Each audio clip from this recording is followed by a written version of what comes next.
안녕하십니까. 한문학 강좌 TV를 맡은 안회사 이한영입니다. 반갑습니다. 예, 제가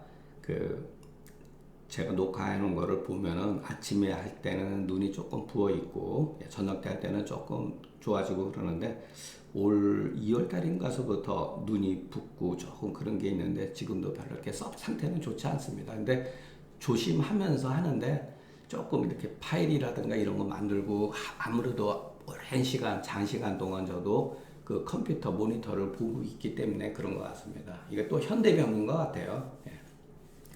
자한 그 26번째 글을 한번 보면은 공자가 말하기를, 자, 패라고 하는 거 요즘 말로 헤어진, 헤어진 그 속옷을 입는 것, 입어서, 여기서 의라고 하는 건 동사로 해석하면 되죠.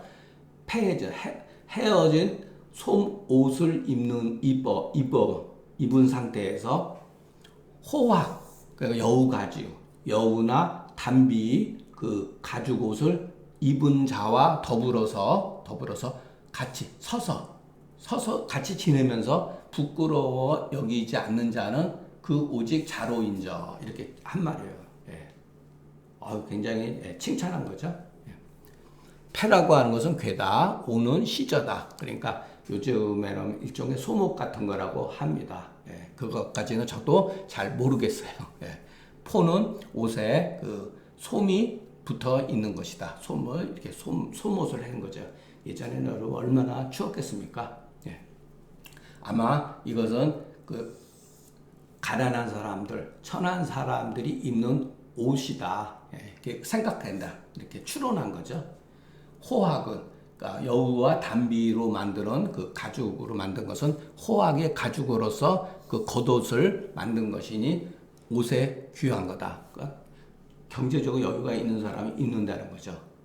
자로의 뜻이 이와 같으면 능히 그 빈부로서 그 마음을 움직이지 아니해서 가히 도에 나갈 만한 사람이었다. 고로 공자가 칭찬한 것이다. 예.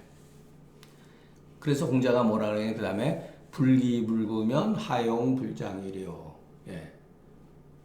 자, 내가 부족하다 그래서 남을 거 뺏지 않는다는 거예요. 사람이 예를 들어서 용감 저거 하고 그러면은 자기는 가난하고 남이 부자하면 어떻게 되겠습니까? 남을 탐하고 뺏잖아요. 그러지 않는다는 거예요. 예. 이게 남을 해치지도 않고 남의 것을 구하지도 않으면 어찌 이 장이라고 하는 감출장이 아니라, 여기 또 옛날 사람들은 선이다, 이렇게 선하고 같은 뜻이에요. 어찌 선하지 않겠는가. 예. 그러니까 기는 해다, 해치는 거. 그러니까 다른 사람 해치는 거죠. 구는 다른 사람의 재물을 탐하는 것이죠. 장은 선이다. 말하자면 능히 그 남의 것을 남을 해치지도 않고 남의 물건을 탐하지도 않는다면 어찌서 불선한 사람이겠는가, 이런 소리죠. 예, 선한 사람이라는 얘기죠. 이것은 위풍, 위풍의 웅치의 시다. 예. 공자가 이것을 인용하여서 자로를 칭찬한 것이다. 여시가로되 그 비난 사람이 부한 사람과 교제함에, 강한 사람, 요거는 뭐냐면은 비나지만 강한 사람들은 반드시 상대방을 해치려고 들고, 약한 사람은 반드시 무엇인가 그 마음속으로 탐하려고 한다는 거죠. 그러니까 자로가 종신송지한데 자활 공자가 시도야 하족이장이려. 그러니까 자로가 선생님이 정말 간만에 자기를 칭찬해 줬잖아요. 그러니까 이 말대로 하면은 죽을 때까지 그거를 외운대. 그렇게 해석할 필요가 없죠. 예. 자로가 그 말을 듣고 계속해서 그냥 하루 종일 몇 날 며칠을 아마 그 말을 외웠던 것 같아요. 예. 그러니까 공자가 말했는데 이 도야, 이 정도 가지고 어찌 선하다 하겠는가. 예, 이 도야. 물론 선하지만 야단친 거죠. 네가 왜 그런 것으로 만족을 하느냐고. 예. 종신송제면 스스로 그 능함을 기뻐해서 다시 도로에 나감을 구하지 않게 된다. 고로 공자가 다시 이 말을 해서 경각시킨 거다. 사시가 그러되 그 악식. 그러니까 거칠은 옷, 거칠은 음식을 부끄러워 여기는 것은 학자의 큰 병이라는 거예요. 예. 이거 쉬워 보이죠? 예. 그러나 이것도 예. 주어진 조건이 그런 거니까 그런 거죠. 주어진 조건이 좋은 옷 입어도 되고 좋은 음식 먹을 수도 있는 거죠, 여러분. 예. 그것은 주어진 조건에 따라서 그렇게 행동하는 것이지 반드시 이것만을 옳다고 할 필요는 없습니다. 예. 선심이 부족한 것은 모두 다 이것은 결국은 뭐냐 외형적인 거죠. 예. 이런 거에 대해서 비롯되는 거다. 그러니까 자로의 뜻이 이와 같으니 그 과인이 원으로 돼. 과인이라고 하는 것은 허물가짜가 아니에요. 보통 사람보다 뛰어난 능력을 가지고 있음이 아주 멀지만은 그만큼 더 뛰어나다는 거예요. 그러나 중인으로서 이와 같이 능할 것 같으면 이거는 좋다라고 여길 수 있지만 자로와 같은 현으로서 마땅히 여기에서 끝이지 않아야 되는데 마침내 하루 종일 그러니까 죽을 때까지 그냥 종신토록 이것을 외우고 있으니 그러니까 공자가 그걸 보고서 그냥 또 한 소리 하신 거죠. 이것은 그 일신에 나가는 것이 아닌 거로 격이 진지다. 탁 쳐가지고서 더 다시 새롭게 나가게 하고자 한 것이다. 어떻게 보면 자로 참 굉장히 순진하죠. 이런 거 보면은 공자가 말씀하시기를 세한 연후의 지송백지 후조다. 이건 뭐 웬만한 분도 다 아시죠? 예. 이거를 보면은 우리나라 조선 말쯤에 추사 김정희 선생이 제주도로 유배 가서 그때 제자 한 분이 방문해 갔을 때 세안도를 그려줬잖아요. 예, 유명하죠. 예. 날씨가 추운 연후에 송백, 소나무와 백작나무가 뒤에 마른다는 말 같다. 마르기 마른다는 거예요, 여러분. 예. 색깔이 변하긴 변색한다는 거예요. 그러나 나중에 변색한다는 거죠. 예. 범시가로되 소인은 치세에 세상이 잘 다스릴 때 치세라 그래요. 치세에 있어서는 군자와 더불어 별 차이가 없어요. 그런데 오직 이해에 임하거나 사변을 만난 이후에는 군자의 지키는 바를 우리가 알 수가 있다. 사시가로되 선비는 궁함에 절의를 보이고 새가 어지러남에 충신을 알 수가 있으니 학자하고 마음이 항상 덕에 주해야 된다는 것이다.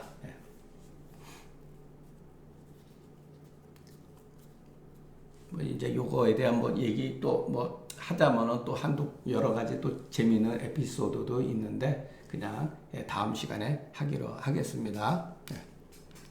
공자가 말하기를 지자는 불옥하고 인자는 불우하며 용자는 불군이라. 이게 유명한 공자의 지인용 삼달떡이에요. 그러니까 공자는 말할 때 항상 지와 인과 용을 이렇게 병행해서 말한 반면에 맹자는 어떻게 얘기했죠? 인의 예지를 얘기했잖아요. 공자의 논어에 보면 인의 예지가 없는 게 아닌데 인의 예지라고 하는 말을 구체적으로 말하기 시작한 사람은 맹자 때 나온 거예요. 인의라고 이렇게 얘기하는 것은 공자는 인의를 이렇게 병행해서 말한 적이 별로 없어요. 이렇게 항상 지를 중요시 얘기했어요. 그리고 인, 그 다음에 용 이렇게 세 가지. 지자는 혹되지 않고 인자는 근심하지 않고 용자는 두려워하지 않는다. 명이라고 하는 건 뭐죠? 이게 바로 지예요. 밝은 것이 좋기, 이 지를 밝히고. 그러니까 명하게 하려면 공부를 해야 되는 거예요. 명이라고 하는 말은 명선이라든가 선을 밝혀라. 우리가 명덕에서도 명덕을 밝히다. 그 명하고 같은 명이에요. 이게 중용에 나오는 용어예요. 명이라고 하는 말은. 여기다가 괜히 쓴 게 아니죠. 그리고 이치가 좋기서 사적인 것을 이기는 거로 근심하지 않고 기백이 좋기 도의에 짝하는 거로 두려워하지 않으니 배의여도 요것도 맹자에 나오는 거예요. 호연지기장에서. 그 많은 용어 중에서 여기다가 왜 도의를 짝해야 됐냐. 이거 맹자가 쓰던 말이에요. 이게 이런 뜻으로 해석하면 되는구나 라고 쓴 거예요. 기가 좋기 도의에 짝해야 된다. 그렇게 돼야지 두려워하지 않으니 이것은 학문의 순서다. 그러니까 반드시 먼저 알아야 되고, 먼저 알아야 된다는 거죠. 이게 이제 오늘 어떻게 보면은 논어에서 어려운 부분에 속하는 글이에요. 이 부분이. 공자가 말하기를 같이 누구든지 배울 수 있을지라도, 그렇죠? 우리가 학교 다니면서 다 같이 배우잖아요. 한 선생님에 대해서 한 가지 책을 가지고서. 그런데 누구나 다 도에 나가지는 못한다. 도를 뭐 어렵게 생각하지 못해요. 어떤 그 공부에 대해서 다 누구나 다 이해를 하는 건 아니다. 이렇게 생각하시면 됩니다. 또 누구든지 다 이해를 어느 정도는 다 같이 해도 그것을 자기 자신이 능히 다 쓰지를 못한다는 거예요. 독립하지 못한다는 거예요. 자, 그런데 독립을 할지어도 누구든지 다 이렇게 저울질을 하지는 못한다는 거예요. 이 권은 저울질이에요. 저울질. 저울질이라고 하는 것은 시비를 이렇게 저울질하는 거. 물론 옳고 그른 것이 명확할 때는 여러분 아무 문제가 없죠. 그러나 어떠한 문제가 발생이 돼 가지고서 불분명한 경우가 많아요. 역사적으로도. 이것은 저울질을 해야 된다는 거예요. 그러니까 이거는 여러분 지금까지 우리가 논어 많은 글들로 해서 일반 상식적인 글들이기 때문에 그냥 넘어가도 되지만 이거는 한번 우리가 알아두면 좋아요. 가요 공학이어도 미가요 적도며. 자, 이게 1단계죠. 1단계. 그리고 가요 적도어도 누구든지 똑같이 자립하는 것은 아니라는 거예요. 가히 누구든지 자립할 수는 있어도 가히 권하지 못한다는 거죠. 1단계, 2단계, 3단계 이렇게. 가요자는 말하자면 같이 더불어서 한 가지로 이 일을 공부하는 것이다. 이 일을 실천하는 것이다. 이런 소리죠. 정자가로되 가요공학은 구할 바를, 구하는 원인을 아는 것이요. 왜 내가 저것을 해야 하는지를, 이유를 아는 것이요. 가요적도는 그거 알았으니까 나가는 것이죠. 멈추면 안 되죠. 그것을 실천하고 나가야 되는 거죠. 가열입이라고 해서 뜻이 돈독해서 고집돼가지고 변치 않는다는 거죠. 권이라고 하는 것은 칭추, 이게 바로 저울이라는 거죠. 우리가 법원인가요? 법원 앞에 가면은 어떤 여신이 눈 가리고 이렇게 저울을 지는 거 있죠? 눈을 가리는 것도 의미가 있는 거죠. 그 사람 봐가면서 하면 안 되죠. 돈이 있고 없고, 권력이 있고 없고, 그거 보면 안 되죠. 그 사실대로 다루는 거죠. 칭추라고 하는 거는 소위 물을 달아서 그 경중을 아는 것이다. 가요거는 능히 그 경중을 헤아려서 의에 합당하는 것이다. 결국은 뭐냐면 의예요. 마지막 단계에서는 그 저울질 하는 것이 의에 맞느냐 틀리느냐 이것을 보는 거죠. 이거는 의미가 있는 글이에요. 그래서 자, 양시가로되 지위기면 나를 위하는 공부를 라고 하는 사실을 알면은 가히 누구든지 공부를 할 수가 있는 것이요. 학문이 좋기 있어 선을 밝힌 연후에 가히 도에 나간다. 앞에서도 제가 말씀드렸죠. 명선, 명족이 지모라고 그랬잖아요. 명이라고 하는 결국은 명명덕의 명자, 공부하는 거죠. 선이라고 하는 거 여러분 그냥 알아지는 게 아니에요. 예를 들어서 선이 굉장히 난해하고 복잡한 문제일 수도 있는 거예요. 공부해야지만이 그 선을 밝힐 수가 있는 거예요, 여러분. 그래서 학은 좋기서 배워서 좋기 선을 밝힌 연후에 가히 도에 나갈 수가 있다. 신도독 연후, 도를 믿음이 독실한 연후에 같이 더불어서 설 수가 있는 것이다. 그 다음에 이제 이게 시조의지, 요거는 하나의 관용어예요. 관용구. 예전서부터 쓰는 말이에요, 여러분. 그러니까 외우는 게 좋아요. 시로 멋진 말이에요, 여러분. 노을조, 때로 놓아야 한 마땅함. 그 당시의 처해에서 합리적인 올바름 이런 뜻이에요. 그러니까 상황 논리예요, 상황 논리. 어떨 때는 평상시에는 괜찮은 것도 비상시국에는 다른 방법을 찾아야 된다는 거예요. 그런 연후의 가히권이다. 그러니까 홍시가로되 역후계의 손이 행권으로서 끝났다. 요거는 뭐냐면은 중풍송계, 중이라고 하는 거듭, 풍괴가 거듭된 게 이제 손괴라는 거예요. 이거는 나중에 하기로 하겠습니다. 지금 이것을 뭐 논해 가지고 그리고 이것을 지금 우리가 정확히 알지 못해도 괜찮습니다. 시조라고 하는 건 중용에 가면은 아주 귀에 못이 박이도록 나오는 용어예요. 시조지라는 거. 그러나 이거는 알면 좋아요. 자, 우리가 한의사, 여기 제 강의를 듣는 분이 한의사가 아무래도 많으시니까 한의학 상한론이 뭐죠? 열병에 의해서 전변돼 나가는 것을 고치는 거잖아요. 그죠?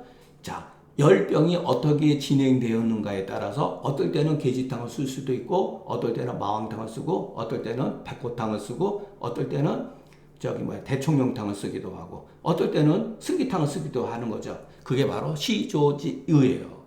상황에 맞추어진 상황에 따라서 마땅함을 취한다는 거죠.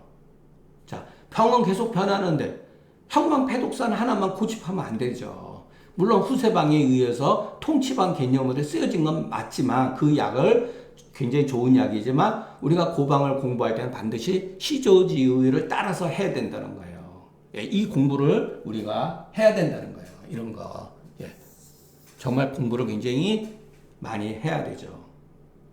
예, 그래서 상한론 자체를 공부한다는 건 바로 시조지의를 배우는 것이다.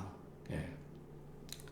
권자는 성인의 대용인이 능히 쓰지 못해서 권을 말할 것 같으면 자, 능히 자기가 독립적으로 그 의미를 이해하지 못하고 서 있으면서 권도를 말한다면 사람이 능히 쓰지도 못하면서 걸어가려고 하는 것과 같다.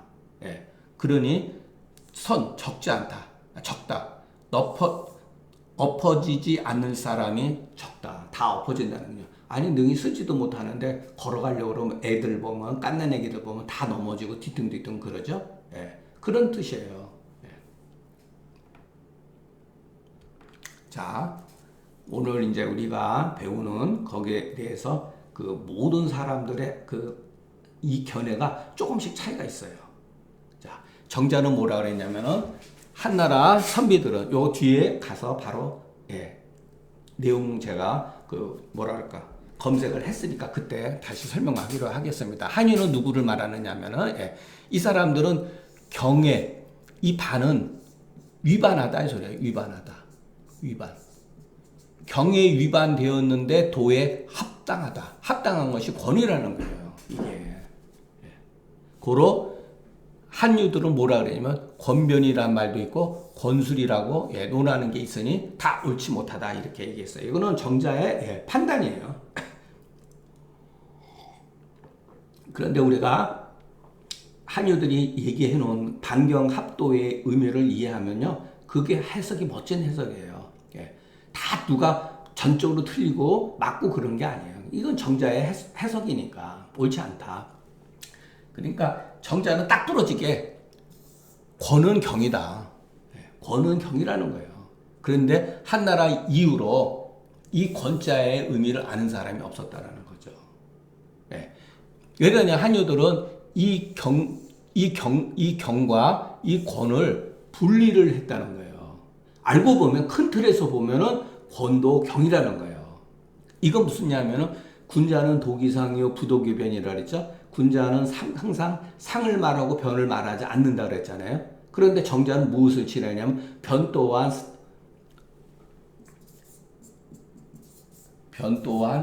상이다. 이런 뜻을 주장한 거예요. 변 또한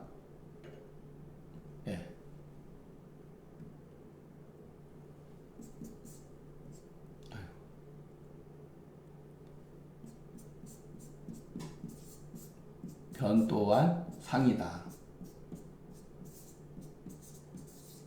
변 또한 상이다. 권은 경이다 이렇게 한 거죠. 그런데 한유들은 뭐냐면은 경과 다른 것, 반환하는 것, 어긋난 것 이것을 권이라고 한 거죠. 근데 어긋났지만 도에 합당하다는 거예요. 그러니까 이런 말을 한 거죠. 이것도 굉장히 이건 맞습니다. 이거 설득력이 있어요. 그러나 큰 틀에서 정자는 이렇게 본 거예요. 권은 다만 경이다 이렇게 한 거죠. 근데 추자는 정자의 해석과는 조금 달라요 또.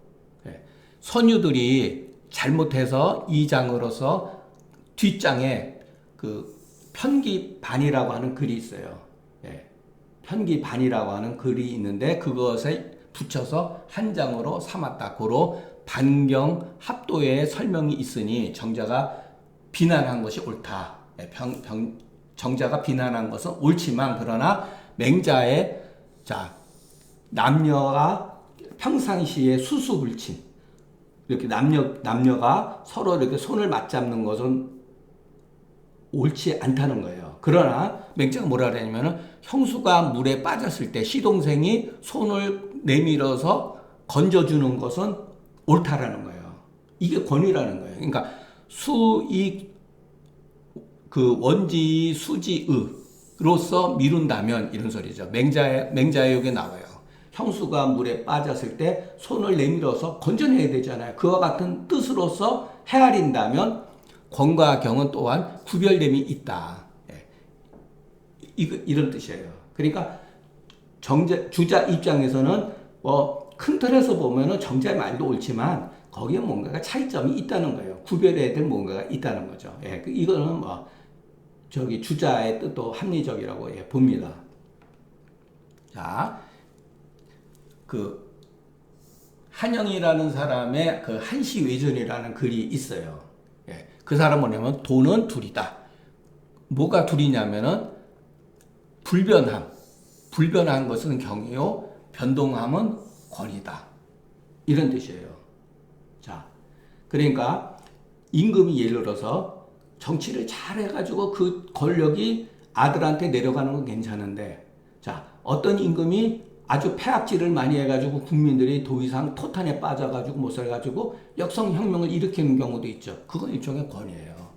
그래서 크게 보면 도는 둘이다라고 했지만 정자가 여기 그러다고 한 것은 도는 하나죠. 결국은 권도 경이라는 거예요. 예. 자, 상도를 생각하면서 권도를 발휘할 수 있으면 현자가 될 수 있다. 이렇게 해석한 거죠. 이거 멋진 해석입니다. 이거 멋진 해석이에요. 또 춘추에 경례가 있고 별례가 있다는 거예요. 그리고 그러니까 상례가 있고 별례가 있다는 거예요. 그래서 이런 것도 우리가 춘추를 보게 되면 알 수가 있어요. 권이 비록 경에 반대된다 하더라도 반드시 그럴 만한 범위 내에 있어야 한다. 그 범위를 벗어나면 죽거나 멸망하더라도 끝내 행해서는 안 된다. 이제 동중서가 춘추 번로에서 했던 말이라고 합니다. 그러니까 이제 그 예를 들어서 회남자에서는 신하가 평소 임금께 무릎 꿇고 공손한 예를 다하지만 급박한 환란한 상태에서 임금의 생명 구하려면은 임금의 몸을 발로 밀치더라도 세상에 아무도 비난할 수 없을 것이다라는 거죠. 예. 효자가 평소 부모께 낯빛을 온화하게 하는 등 공손한 예를 다하지만 물에 빠졌을 때는 머리채로 움켜진다. 감히 능멸하려고 하는 게 아니라 죽음에서 구하려는 것이다. 그러니까 형세상 부득불 그런 것이라는 것이죠. 이것이 권도를 발휘하는 거예요. 예. 충분히 다 이해되잖아요. 틀린 말도 아니에요. 그러니까 분명히 상례와 그 경과 권의 그 차이점은 있어요. 그러나 그 권도를 행할 수 있는 것은 성인인 정도가 되어야지 된다는 거예요. 자, 아까 말한 대로 이 편기반이라고 하는 게 여기서 나온 거예요. 당체지와요. 저 산앵도나무의 꽃이요. 바람에 펄럭펄럭 거리는구나. 이런 뜻이에요. 기불이사리오마는 실시원인이라. 어찌 이라고 하는 거는 누군지는 모르지만 상대방, 이성적인 상대방이 있어요. 그대를 생각하지 않으리오마는 서로 사는 집이 멀구나. 멋지죠? 시가 감성적이고 이런 거 보면 연애의 시라고도 볼 수가 있죠. 그 시전 보면요. 남녀지간 상여지사가 굉장히 많아요, 여러분. 당체지와요 편기반으로다. 기불이사리오마는 실시원인으로다. 당체는 산의 앵도나무다. 그러니까 우기인 같은 거죠. 도약꽃 같은 거. 편이라고 하는 건 진서의 편이라고 이렇게 날리다, 바람에 날리는 모양. 그러므로 반 또한 번과 같은 뜻이니 말하자면 그 산앵도나무의 꽃이 그 바람에 요동친 것이다. 이는 조사다. 차는 일시다. 실질적으로 우리가 보고 있는 시전에는 이 시가 없는 것을 일시라고 해요. 예.